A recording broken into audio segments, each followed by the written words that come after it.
En los periodistas, hoy en este espacio hemos tenido la oportunidad de platicar con Gibran Ramírez, pues sobre diversos temas, entre ellos los que le conciernen a él como titular bueno, más bien es su cargo formal, es secretario general de la Conferencia Interamericana de Seguridad Social, pero no solamente eso.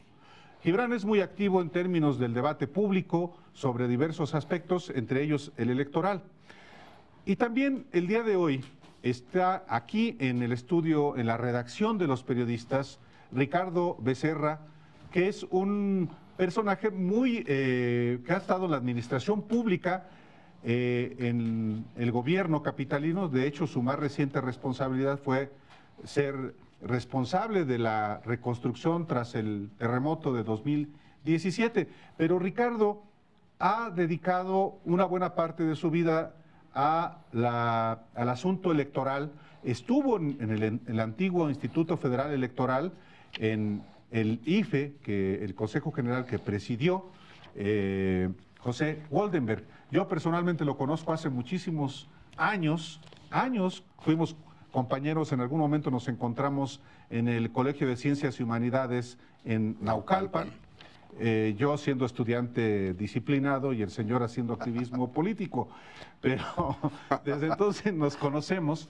Y hoy hay una coyuntura que pienso que es importante, pensamos que es importante que capitalizarlas desde el punto de vista de la deliberación pública sobre un asunto que nos concierne a todos, y es no solamente el proceso interno para elegir a 4 de los 11 consejeros del INE, cuya inscripción hoy comenzó en la Cámara de Diputados, sino la institución misma y el futuro mismo de la democracia en México, o el estado de la democracia en México. Entonces, el estado de la democracia, ¿no? Porque sería demasiado decir que la democracia misma está en juego, porque hay algunos polemistas que consideran que, pues bueno, hay un debate que es muy sano sobre el futuro del INE, y que lo de los 4 consejeros simplemente es otro de los mismos debates que se han dado durante muchos años desde la reciente normalidad democrática en México, ¿no? También hay quien sostiene que no necesariamente se está jugando, sino que simplemente hay pues nuevos actores que van a abrir un espacio dentro de la institución y que están tratando de empujar lo que en otro momento tenían pues algunos otros. ¿Qué pasó, señor Delgado? Ya me acordé por qué dio un brinco. De repente Álvaro Delgado, para quien nos está escuchando nada más en radio, dio un brinco y todos nos quedamos. ¿Y por qué se pone de pie? Sí, se dio. Me puse de pie porque traía una moneda que no sé dónde se le cayó. No se traía una moneda de 10, ya no la encuentro, pero es la moneda con la que vamos a iniciar propiamente este encuentro, este debate. Y es un volado. A ver, el que gane va a elegir quién inicia. Gibran. Sol. Águila. Que inicie Gibran, por favor. Bueno. Órale. Acepta, Gibran. Perfecto, pues vamos a tratar de darles, ¿qué será? Una pregunta, y les damos un tiempo razonable para que ambos la respondan. Bueno, espero que no sea Vox, ¿no? No, si quieres. Una conversación productiva. Por eso espero. Todos, la egoteca de Álvaro Delgado la pusimos aquí en medio para que no se puedan ustedes brincar. Señor Delgado. Adelante. Bueno, yo pensaría, yo propondría a Gibran que identifique, para empezar, cuáles son los temas que a su juicio hoy deben estar en la deliberación pública, que tienen que ver con esta coyuntura de la elección de 4 consejeros del INE, después de una maniobra del presidente del INE, Lorenzo Córdoba, para extender un periodo del secretario ejecutivo, que por cierto hoy fue impugnado por 250 ciudadanos, algo que no hizo Morena, por ejemplo, ni ningún otro partido político. Sí, yo creo que hay muchas cosas. Se devela el carácter eminentemente político del INE y un cambio en la correlación de fuerzas que le daba estabilidad, incluso la correlación de fuerzas que lo dio a luz. Entonces, como hay un cambio tal en la institucionalidad electoral y una propuesta de asumir los cambios en la correlación de fuerzas políticas, se defiende el INE como si fuera la democracia misma. Entonces, yo tengo un argumento académico y uno político. Creo que es tiempo de hacer un corte de caja en lo que nos hemos venido diciendo sobre la democracia y sobre la transición a la democracia. Estaba claro que vivíamos en un autoritarismo, ese era un diagnóstico compartido por izquierda, por derecha, de Carlos Pereira a Gabriel Said, ¿no? Y se propuso que transitáramos a una democracia teniendo como consenso que lo que hacía falta para ir a una democracia eran los procedimientos. Entonces se hacen las reformas tendentes a generar esos procedimientos y la garantía de credibilidad de las elecciones, y esta narrativa autocomplaciente dice, ya estamos en democracia. El libro paradigmático, yo eso se lo reconozco a Ricardo, es La mecánica del cambio político en México, y el argumento se repite hasta el último artículo de Ricardo donde me contesta, se repite en la historia mínima de la transición a la democracia del maestro Pepe Woldenberg y casi en una centena de artículos académicos. Ahora, yo creo que tenemos que preguntarnos si eso en realidad fue un tránsito a la democracia, aun si tomamos el concepto reducido de democracia de los politólogos, digamos del de Robert Dahl, el de Norberto Bobbio, donde de lo que menos se habla es de la soberanía del pueblo. Y es importante porque este es el principio de legitimidad. Sin hablar de soberanía del pueblo, nadie diría vamos a la democracia. Fue de hecho uno de los problemas que enfrentó la apreciación por la democracia en México. Somos uno de los países que menos apreciaba la democracia hasta hace poco tiempo, precisamente porque nos vendieron que era nada más esta serie de procedimientos. Entonces, transitamos de un régimen sin duda autoritario, pero a otro régimen con características también autoritarias. A mí la que me gusta poner como ejemplo es la de la libertad de expresión. Se dice que ahora hay libertad de expresión, que nadie tira línea, y puede ser, pero yo creo que eso tiene mucho de ilusión chilanga, porque ahora matan más periodistas que los que murieron en el antiguo régimen. Y a mí eso me parece muy duro como para poner en cuestión uno de los rasgos fundamentales. Pero así, en otras características, el tiempo de la transición fue también el tiempo del cultivo de la desigualdad, el tiempo de los gobernadrones y del federalismo realmente existente. Yo creo que no son fenómenos que estén separados, así como ya construimos una institucionalidad electoral y vamos a cuidar todo lo demás. No, esa institucionalidad fue una pata, digamos, la que dotó de legitimidad al régimen de dos partidos predominantes y un convidado, que fue el PRD, el régimen que alcanzó... El PRIAN y el PRD. El PRIAN y el PRD, que alcanzó, digamos, un momento estelar en el Pacto por México, un acuerdo político que muchos celebran. Yo digo que además esta institucionalidad generó una clase metapolítica, y esto de verdad lo digo sin mala onda. Hubo muchos grupos, así como el grupo de Lorenzo Córdoba, de Ciro Murayama, que se empoderó a partir del IFE, después INE, que se hicieron alrededor de la Comisión de Derechos Humanos, de otros órganos constitucionales autónomos. Entonces, es algo de lo que ha hablado también Fernando Escalante en su libro sobre democracia y neoliberalismo, sacar de la decisión política muchos asuntos relevantes para llevarlos a manos de especialistas. Entonces eso es menos democrático. Vamos a hacer un corte muy rápido, Gibran, y al regreso, obviamente, Ricardo Becerra tiene algunas respuestas. Volvemos.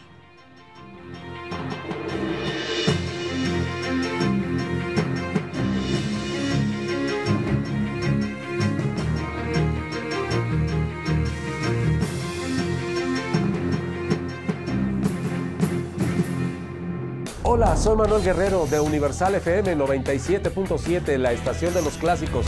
Estás en La Octava. Las noticias no tienen puentes ni descansos. Nosotros estamos ahí para llevarla hasta ti. La La información de fin de semana, entrevistas y los temas de interés comentados por reporteros de a pie en De Frente. Yadira Rodríguez, David Santiago y Daniel Rosas te esperan sábados y domingos a partir de las 14 horas por el 8.1 de televisión abierta y por el 88.1 de FM. La Octava, siempre cerca de ti.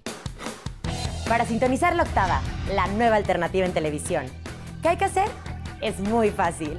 Solamente prende tu televisión, toma tu control y vas a buscar menú de ajustes. Vas a seleccionar la búsqueda automática de canales. Puede aparecer también como sintonización automática o autoscan. Actívalo y listo. Con estos sencillos pasos vas a poder disfrutar toda la programación de La Octava en el 8.1 de tu televisión abierta. Le pido a Frida que nos comente. No es un tema de atacar al presidente, de que es un tema que se ha venido arrastrando hace más de 20 años y que si no se detiene, el siguiente va a ser peor. Justamente porque creemos en él o porque yo creo en él, es necesario hacerle ver que las cosas no están bien. Llevamos 17 feminicidios infantiles en este año y son papás, son padrastros, son madres que asesinan. ¿Por qué? Porque se puede, porque la niña lloró, porque ya no hay tolerancia a la frustración. Tiene la capacidad de hacer las cosas diferentes, por eso fui y le dije lo que... Julio Astillero, de lunes a viernes a partir de las 13 horas. La Octava. Javier Corral, gobernador de Chihuahua. Yo no tengo interés en estar comprando medicamentos en el Estado, la verdad. Si acá los pueden comprar todos, pero enviarlos en tiempo y forma, pues eso es lo ideal.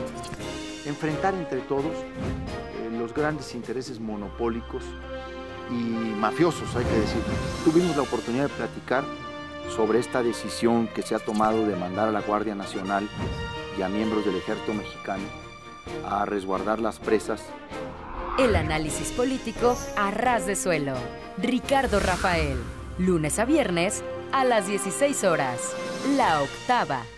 Hola, yo soy el doctor Volatsky. Yo soy Maite Fierro. Van a ver qué show les vamos a No, y van a ver porque no nada más vamos a dar show, traemos invitados, nos van a cantar. Estamos en La Octava de noche. No se la pierdan de lunes a viernes de 8 a 10 de la noche en su canal favorito, La Octava. Siempre cerca de ti.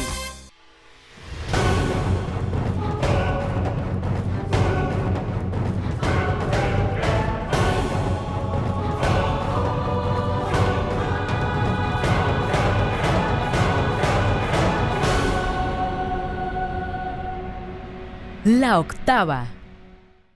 Muy buena suerte, les deseo de todo corazón. Soy Lavinia Moreno de su programa Presagios. Aquí, ustedes viendo La Octava.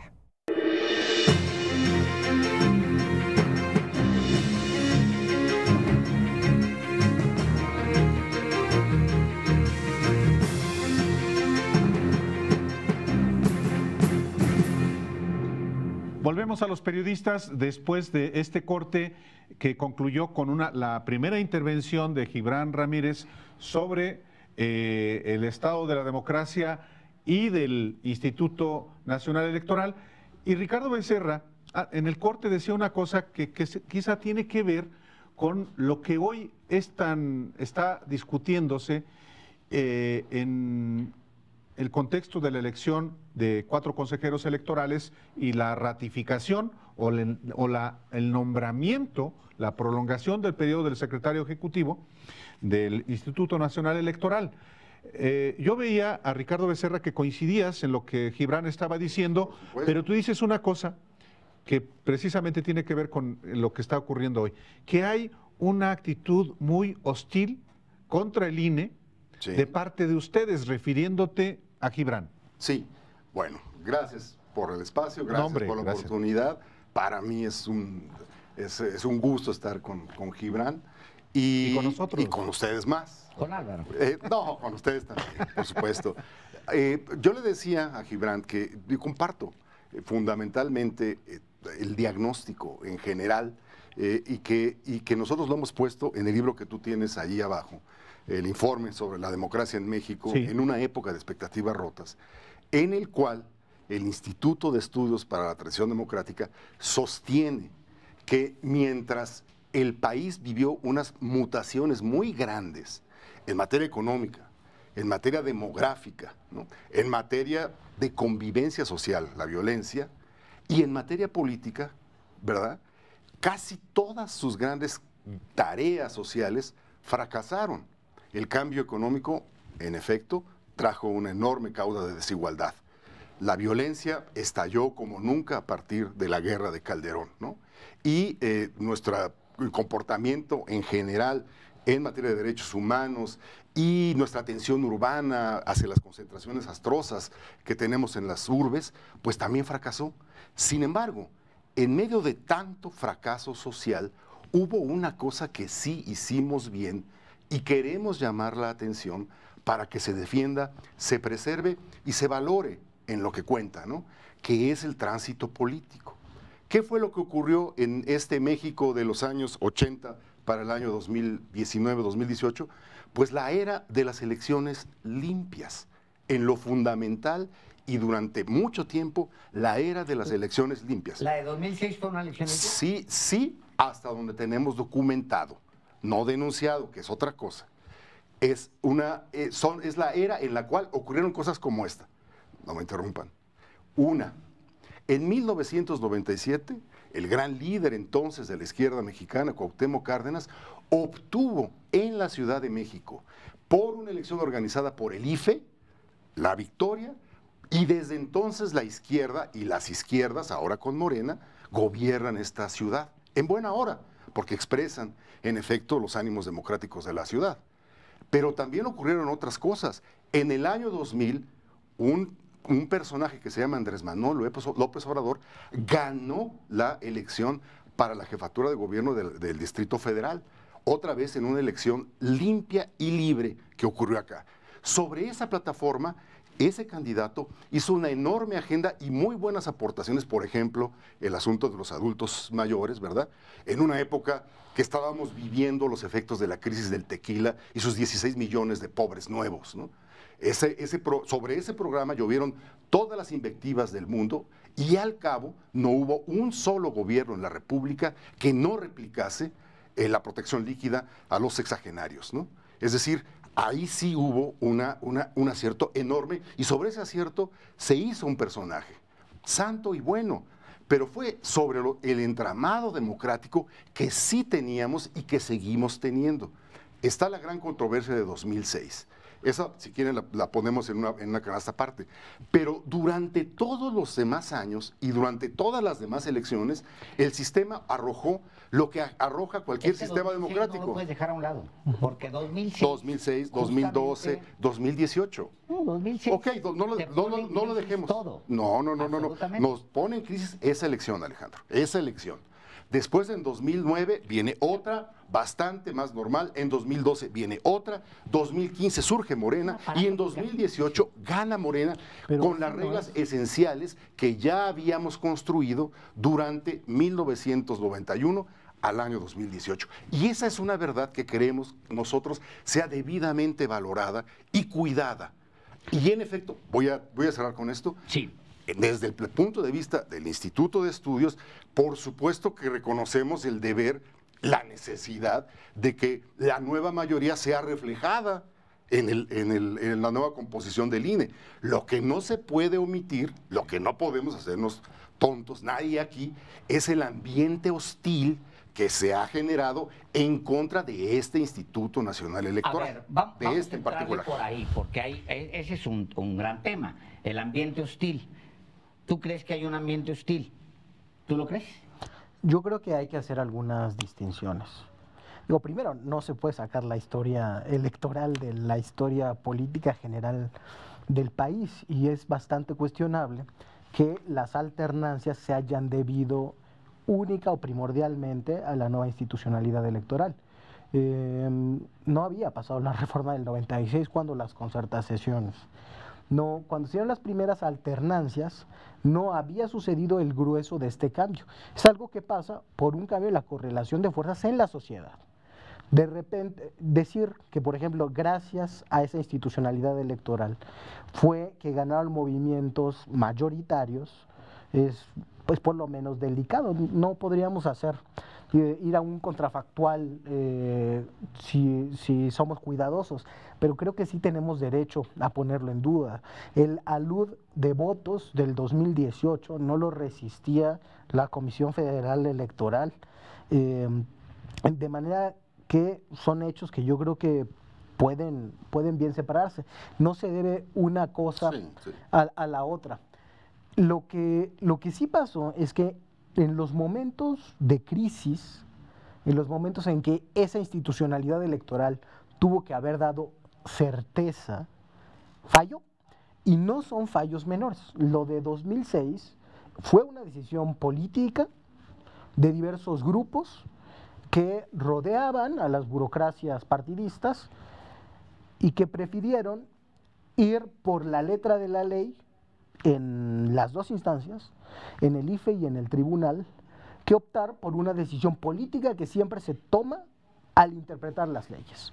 De manera que se quedó con un déficit de legitimidad, Felipe Calderón, y eso nos llevó a la guerra. De manera que no podemos sustraer la elección de 2006 de toda esta narrativa como si fuera una anomalía. Todas las disputas políticas que se cristalizaron entonces y las decisiones que intelectuales, consejeros y magistrados tomaron tuvieron consecuencias para el país de las que hay que hacerse cargo. Hay un elemento que a mí me gustaría introducir en este intercambio, y es que, en efecto, la reforma política de 1996, que generó un consenso para la no solo integración del Instituto Federal Electoral, sino para generar condiciones no solo para la victoria de la izquierda en la Ciudad de México. Yo creo que hay una cosa mucho mayor, mayor calado, que es que el PRI pierde la mayoría en la Cámara de Diputados y se genera la coyuntura, las condiciones para la alternancia en la presidencia de la República con un Congreso adverso.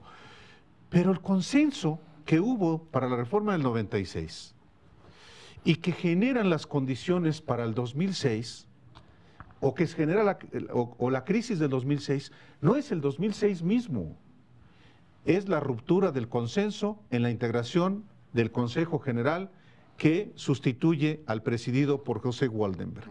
En 2003, claramente se rompe el consenso, PRI y PAN se quedan con los consejeros electorales, con Ugalde como presidente, que no toma las decisiones, desde mi punto de vista, fundamentales, y se genera la crisis en la elección del 2006. Y desde entonces no ha habido consenso, por lo menos no ha habido el respaldo del sector de la izquierda que ganó con un voto aplastante en 2018. No, ¿cómo no? En el 2013-14, los consejeros entonces electorales, que se renovó completamente y que dieron pie al nacimiento del Instituto Nacional Electoral, otro sujeto jurídico constitucional, fue por absoluto consenso de todas las fuerzas políticas. Bueno, pero no del sector. Quiero hacer una anotación.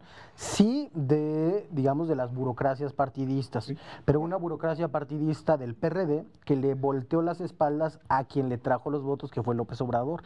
O sea, ese consenso político no era un consenso. Y de Movimiento Ciudadano, que entonces estaban un sector de la izquierda que hoy está en Morena. Entonces, cuando se toman acuerdos son burocracias políticas, y cuando no, son las fuerzas sociales redentoras. No, son los diputados que han sido electos por los votos y que están allí en esa cacerola que llamamos Cámara de Diputados, Poder Legislativo. Bueno, en el 2014, esos diputados, todos esos diputados, yo no sé cuál era la diferencia interna, la verdad es que no desconozco las entrañas de ese problema, ¿no? Pero la elección de Lorenzo Córdoba y de los otros 9 consejeros que lo acompañaron, los 10 consejeros, fue una elección por consenso. Volvió a ser por consenso también en el 2015. Yo esperaría que en 2018 volviera a ser por consenso.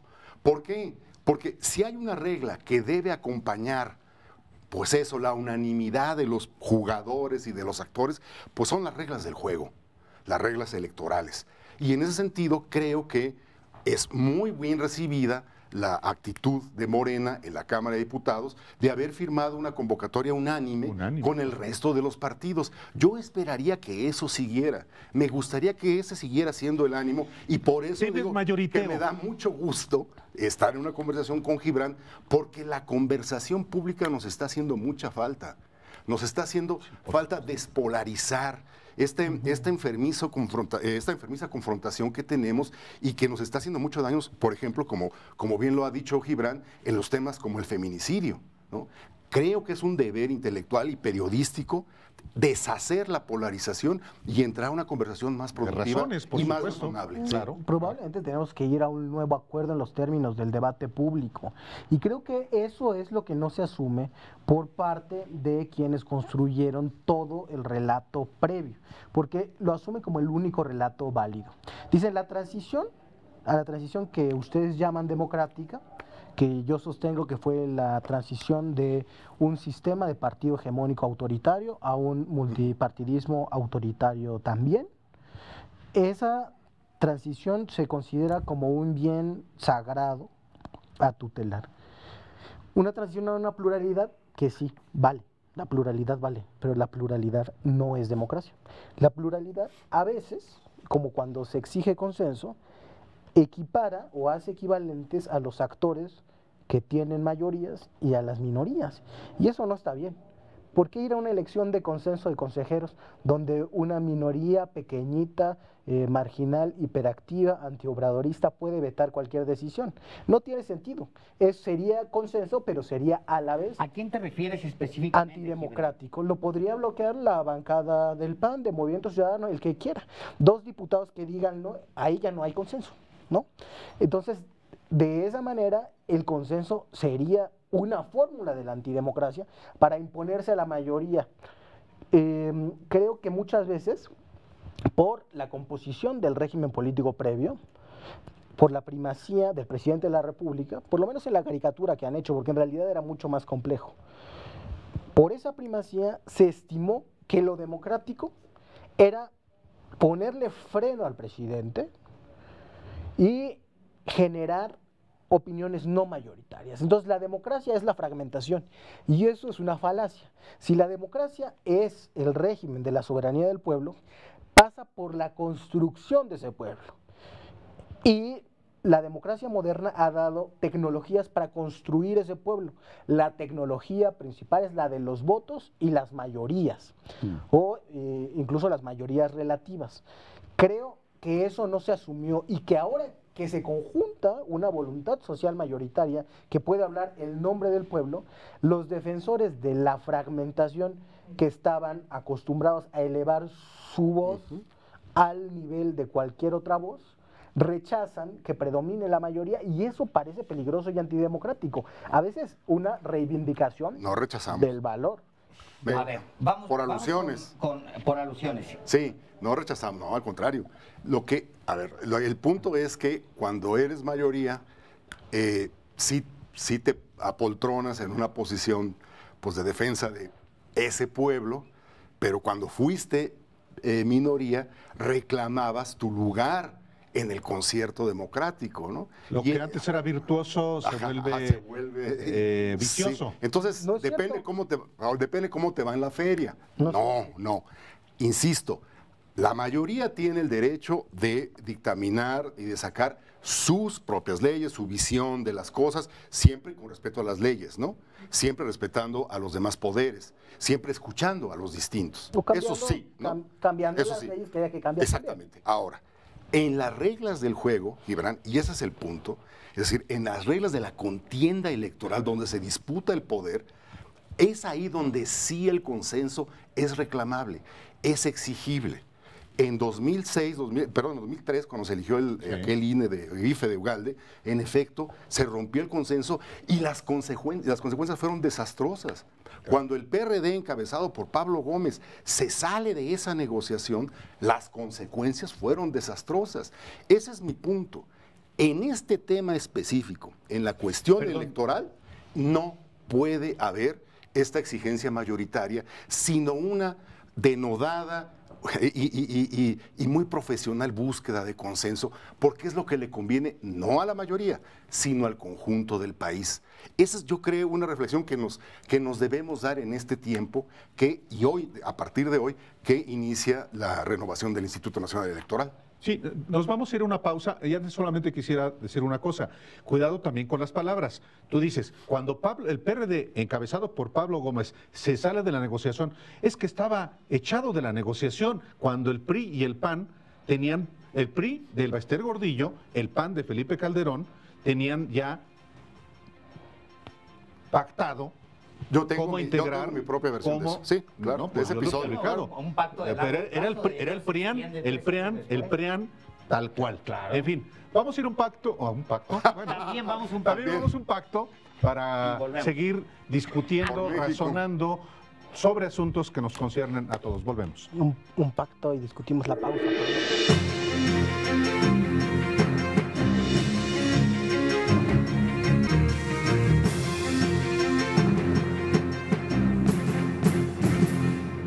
A ver, volvemos a los periodistas con Gibran Ramírez Reyes y con Ricardo Becerra.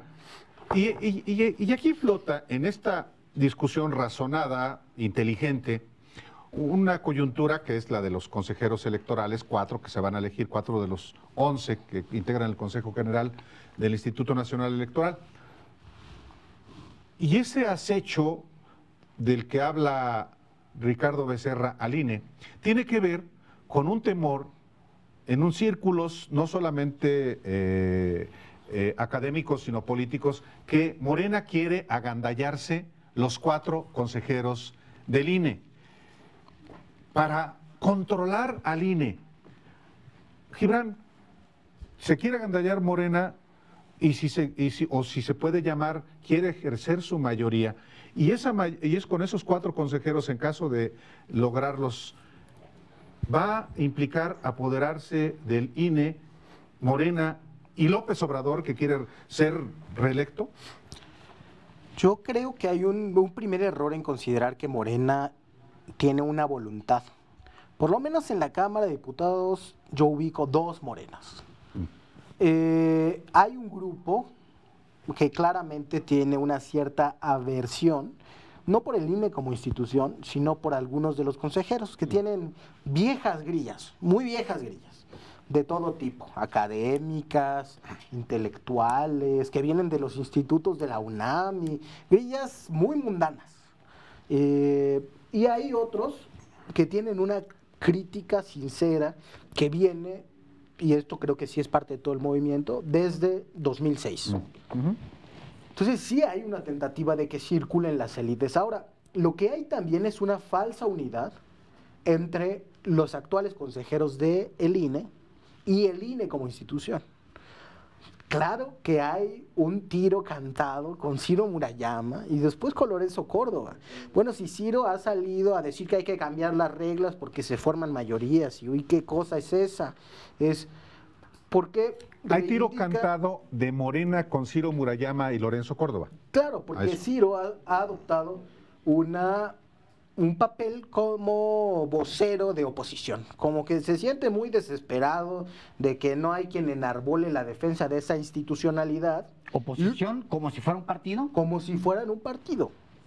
Sí quieren defender un cierto diseño institucional ante las propuestas de los representantes populares, yo creo que tendrían que ir a buscarse representantes populares. Crear un partido político. Yo creo que ese grupo de académicos, de funcionarios en particular, tendrían el potencial intelectual, político, mediático, el capital social, para formar un partido político. Y salirse y dejar el INE. Y parecería interesantísimo a mí me gustaría mucho más ver en los debates que a Marco Cortés, por ejemplo, a Salomón Chertorivsky, claro, ¿no? O a Ricardo. Sí, porque no son solamente los que están no solamente son los consejeros del INE, sino el grupo de José Goldenberg que publica, por ejemplo, que se agrupa en el Instituto de Estudios para la Transición Democrática que preside Ricardo Becerra. Sí, y que ya cumplió 30 años. Y que yo le llamo Instituto del Entusiasmo por la Transición a la Democracia. No, lo has llamado más feo, pero creo, A ver, ¿cómo no lo es he el llamado? caso. Nada. Ricardo, dilo. No, ¿Qué no. tiene? ¿Dónde? Ya no tengo que Idólatras. Nos ha llamado idólatras. de la transición. Idólatras del dinero. De la transición. De la transición, no. Claro, no del dinero. porque creo que no han reexaminado esa narrativa de la transición a la democracia. Hubo un cambio de régimen, hubo un cambio político, hubo un cambio de un monismo a un pluralismo, pero de ahí a sostener todavía que lo de transición a la democracia y que, ese entramado institucional es intocable, pues yo creo que hay mucha distancia. Entonces, yo creo que sí, que hay una parte de Morena que quiera hacer que circulen las élites, que entren nuevos funcionarios, que aireen el INE, que hagan, por ejemplo, que remuevan los vicios burocráticos que hay, los vergonzosos cuidados que tienen, por ejemplo, de los salarios, o yo decía, de lo que tienen autorizado para gastar en comidas o en gastos de representación, que es bien obsceno. Y por eso se ampararon. Y por eso se ampararon. Y luego dice Lorenzo Córdoba. ¿Por los gastos en comida? No. Por los gastos en comida no, pero porque no se los quitaron. Si se los hubieran quitado también se hubieran amparado. Claro que no, hombre. Y entonces dice Lorenzo Córdoba, pero es que las cosas no se hacen así. Entonces casi se pone a hablar de derecho laboral y decir que no pueden cambiar las condiciones del contrato y que eso es defender el Estado de Derecho, cuando lo que está en disputa es un muy mundano salario. Está bien, se necesita, tienen un tren de vida que va alrededor de eso. Sí, puede ser, pero también hay un mandato, no solamente de los partidos, sino de los electores para ir hacia un régimen mucho más austero. Y es una idea que enarbola el presidente de la República, que es el jefe del Estado mexicano. Y parece, a veces, los consejeros del INE se comportan como si estuvieran fuera del Estado mexicano y no tuvieran que someterse al mandato público. Ricardo Becerra, por favor.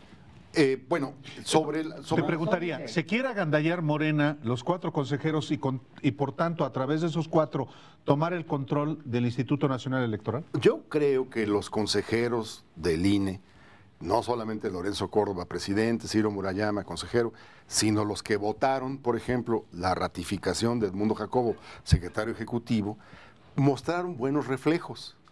Es decir, no se podían hacer tontos de un ambiente muy adverso, que incluía reformas como, por ejemplo, que rote el presidente cada 3 años. Pero no son reformas, es una iniciativa. Eso está presentado. Es en una 2014, reforma, Ricardo lo propuso Lorenzo Córdoba. Es una reforma pero es una reforma que lo que coloca es al INE o al presidente del INE a quedar bien con la mayoría en curso, a portarse bien con la mayoría en curso y a tenerlo en raya. ¿Y por qué lo propuso Lorenzo en 2014? La otra, por ejemplo, ¿no? El asunto de la remoción de la facultad para que el INE nombre a los responsables de la organización electoral en los estados, para que sea la Cámara de Diputados, la mayoría, la que imponga o ponga a los organizadores electorales. Este es el sentido del consenso y de la preservación de lo que sí funciona. Es decir, no puede ser que hoy, porque soy mayoría, atraiga yo facultades y atribuciones para remover, proponer, cambiar a mi gusto en esta precisa coyuntura a los funcionarios electorales. No, creo que Morena podría darnos a todos una elección de altura de miras y decir, las reglas con las cuales nosotros llegamos al poder son las mismas reglas a las cuales nos vamos a atener en nuestra primera elección de ratificación.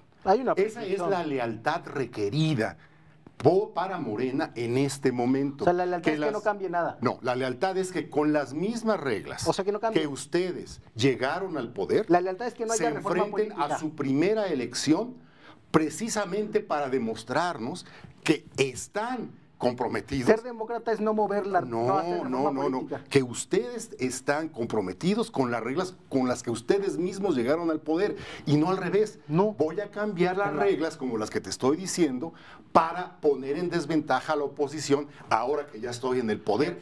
Esa es una deslealtad antidemocrática, sí.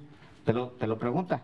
La idea es que entonces no mover absolutamente nada. Esa sería Es hacer la reforma del IETD. Esa es la única libertad democrática. Bueno, esa es una entre varias. ¿Por qué? Por Las ejemplo, ideas de los representantes populares no valen lo mismo que las del IETD. No, porque las reformas no de los representantes populares, de los compañeros de Morena. ¿Los diputados son representantes populares o no son? Pero esos señores, ¿verdad?, que han estado durante mucho tiempo también en la política y fuera de la representación popular, han enarbolado especialmente el cambio en la composición del Consejo General y sobre todo la idea de que el Consejo General debe estar sometido a la regla de la mayoría en curso. No, el árbitro tiene que durar, Gibran. Ricardo, tiene que estar a ellos libre los de esa votaron presión. para hacer esas propuestas. No porque no sean especialistas y entusiastas de la transición a la democracia, tienen que no tener voz y estar condenados al inmovilismo. Y es que eso es de sentido común. Ahora, tú dices que Morena gana con esas reglas, gracias a esas reglas. Y yo creo que hay una interpretación distinta a partir de 2006. Con esa ¿no? Se gana contra una institucionalidad que estaba predispuesta a respetar solamente la formalidad, pero que era bastante obsequiosa con los que detentaban el poder. No de 2018. No, es un rasgo. Y tú mencionabas que hay un cambio de criterio de nosotros, porque sí me asumo como parte de ese movimiento. Que decías, cuando estaban, reclamaban su lugar en la mesa, ¿no? Y ahora son burocracias, después son burocracias partidistas. Y la verdad es que no. Si te acuerdas, López Obrador declinó estar en el Pacto por México. Y sí hay una diferencia, Ricardo. Esas burocracias partidistas carecían de representación. Lo podemos ver con datos demoscópicos. La aprobación que tenían esos partidos, esas burocracias que decidían en contra del pueblo en aspectos muy puntuales, ¿no? En la reforma energética, donde claramente la mayoría de la población se declaraba en contra. En ese tipo de asuntos, pues naturalmente carecían de representación política. Ahora, reivindicar a un cierto aparato que sí tiene legitimidad entre la población es otra cosa. Desde luego el procedimentalismo es incapaz de incorporar estos cambios, de decir ahora sí hay legitimidad y antes no, pero yo creo que con una mirada fría podemos aceptarlo y podemos aceptar que se puede transitar hacia una institucionalidad electoral distinta. Yo creo que el Consejo General es un órgano muy anómalo, que viene de la necesidad del PRI de dotarse de legitimidad, pero que no está de acuerdo a los nuevos tiempos. Para mí estaría muy bien desaparecer el Consejo General y quedarnos con el servicio profesional del INE y que tuviera un punto máximo de llegada. Ahí sí hay meritocracia y sí se respeta la institucionalidad. Algo así podría hacerse y sería cambiar las reglas. También el hecho de que la Cámara de Diputados nombre a los órganos de los estados, pues son los mismos que nombran al Consejo General. Ricardo, ¿por qué sería legítimo cuando nombran a Murayama y a Córdoba y sería ilegítimo que nombren a los de los estados? Bueno, porque ahora es Morena. Yo no interrumpo. Porque ahora es Morena y no es el Pacto por México que gustaba más. No, a ver, los partidos por consenso, Gibran, nombran a los consejeros. Es decir, estos señores, por ese consenso, expresan una confianza general del pluralismo político. Esos son los consejeros, es lo que no son los diputados. Una vez que estos señores que expresan la confianza del conjunto de fuerzas políticas operan y toman las decisiones electorales de organización más importantes. Eso es, digamos, el tuétano de la lógica del INE. ¿Que se puede repetir en los estados o no? No, porque el diseño del Instituto Nacional Electoral le da la responsabilidad de la elección, Gibran, a estos señores, no a los diputados. Quien va a operar las elecciones al final y que se va a hacer cargo de cosas tan críticas, por ejemplo, para ustedes, como el PREP, o sea, los resultados electorales rápidos, por supuesto. ¿no? Son estos señores que están acá, no los diputados electos. Los diputados. Por eso, pero igual, entre los diputados, Gibran, de nuevo, entre los diputados y el Consejo General hay una enorme diferencia. Los del Consejo General están representando un consenso, la confianza de las fuerzas políticas, que es lo que está en juego en esta renovación. Y los yo quisiera apelar y también los a estados Morena podrían y a ti, estar expresando ese acuerdo, esa confianza. Que comprendan cómo, no, porque en los, como tú sabes. O sea, si no son nuestros nombramientos, no nos hacemos ¿Pero cuáles nuestros? No, son los de ustedes en el Consejo General.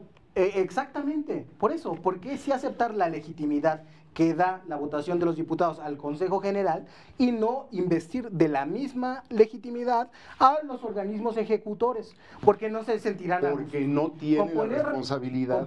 Que a mí no me gusta interrumpir. Ellos no tienen la responsabilidad de organización, los diputados, Gibran. A la hora del terreno, a la hora de la organización y de la ejecución de una elección, que como tú muy bien sabes, por eso, es muy compleja. Si ellos no eligen, espérame. La elección o la responsabilidad de la ejecución recae en estos señores que fueron electos por la Cámara de Diputados y no por otros que los van a elegir también por aunque abajo. sean representantes populares. No, pues no, sí, pero el asunto es la cadena de mando. La organización electoral es una cosa extraordinariamente barroca, extraordinariamente complicada y necesita cadenas de mando muy bien aceitadas. Esto lo sabe muy bien cualquiera que haya estado trabajando mínimamente en el Instituto Nacional Electoral. A ver, hay un asunto de confianza. No hay un solo hay un asunto de confianza. A ver, en el fondo está en sí este Instituto Nacional Electoral y su Consejo General, que es el órgano supremo, tiene la confianza para que los votos cuenten y se cuenten. O se está introduciendo un elemento, o existe, para que vuelva a haber fraude electoral. No se puede. A ver, aunque haya 4 nuevos consejeros propuestos por Morena. No se podría. Sería una cosa muy complicada, eso sí, por, digamos, la naturaleza de las nuevas personas. Entonces, ¿cuál es la preocupación? De los 4. Nada más que sea por consenso.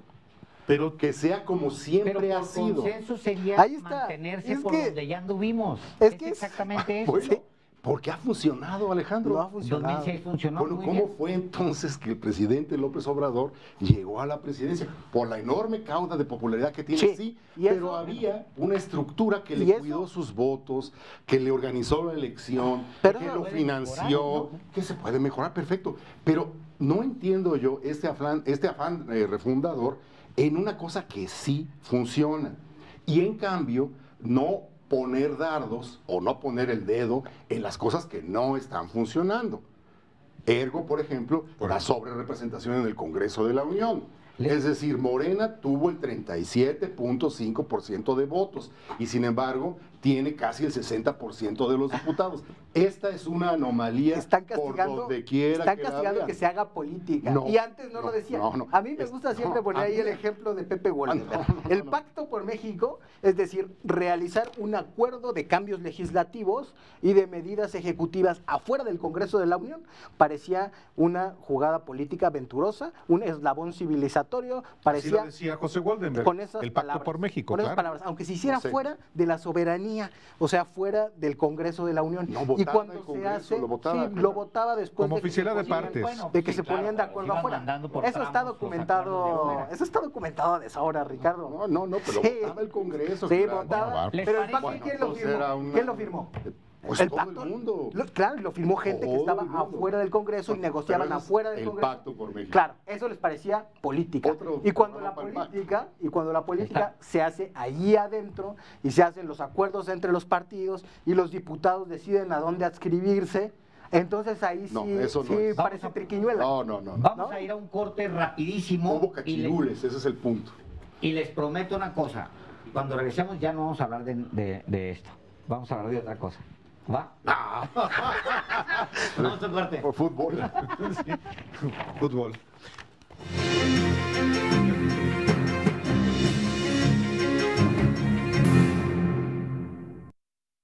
Déjeme hacerle esta pregunta. Ajá. ¿Usted siente, Lorenzo, que el ciudadano presidente tiene una intención de darle un manotazo al instituto que usted dirige, ya sea por una vía o por la otra, darle un manotazo De ninguna manera, Alejandro. ¿No cree usted que el de ninguna señor manera, presidente? Yo estoy absolutamente convencido por la trayectoria y la historia del ciudadano presidente que él no tiene una intención de captura del órgano electoral. ¿Entonces quién?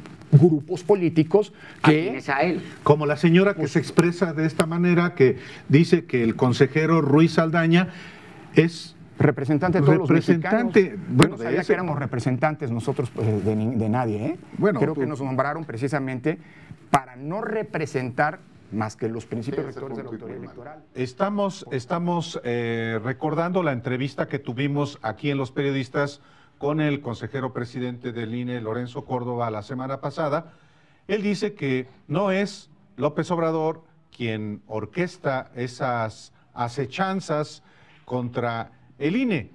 Y yo te pregunto, Ricardo Becerra, ¿coincides con Lorenzo Córdoba o él lo dice solamente por tener la investidura de consejero presidente del INE que no es López Obrador? ¿Tú qué crees? Bueno, yo le he escuchado al señor presidente de la República declaraciones bastante recientes, no muy amistosas en relación al Instituto Nacional Electoral. A consejeros, ¿no? Y no es, incluso su fraseo fue esos del INE. Esos del INE, esos que están desquiciados, dijo así, en fin, pero pues no estoy yo en los grupos de deliberación del presidente. Ahora, de que hay iniciativas que a mi modo de ver, y por lo visto también a modo de ver de varios, de la mayoría de consejeros, no de Murayama y de Córdoba, sino de la mayoría de consejeros del INE, pues sí tuvieron reflejos para decir, vamos a tomar una... iría en abril, ¿no? Con 4 que no quisieran tener ningún consenso, ¿verdad? No podría Lorenzo Córdoba ratificar al secretario ejecutivo y entonces el INE se queda sin operación ejecutiva. Eso que hay en las fuerzas políticas para, pues, minar la autonomía en efecto y la operación del instituto por las iniciativas que ya hemos discutido. Pero a ver, Gibran, sí se nota que hay una gandalle de parte de Morena, con su mayoría en la Cámara de Diputados, para no dejar pasar al secretario ejecutivo, que yo no he escuchado que le cuestionen ni honorabilidad ni capacidad técnica para conducir. Yo sí le cuestionaría la honorabilidad por el asunto de los amparos para los salarios, ¿no? Ha sido... Bueno, fue uno de los principales impulsores de esa medida. Bueno, es el representante jurídico. Es el representante legal. Es decir, es un papel muy importante. Hacen la renovación de un cargo sin que se verifique lo que tiene que haber para hacer un nombramiento, que es una vacante. Entonces hacen una renovación anticipada, que no está prohibida. No está prohibida. Jugaron ahí en los entresijos de la ley, aprovecharon la letra para hacer fraude al espíritu. Yo por eso digo que es una chacalada, una marrullería que podríamos ver en un cabildo cualquiera y no en esta altura institucional en la que suelen decir que se conducen los consejeros del Instituto Nacional Electoral.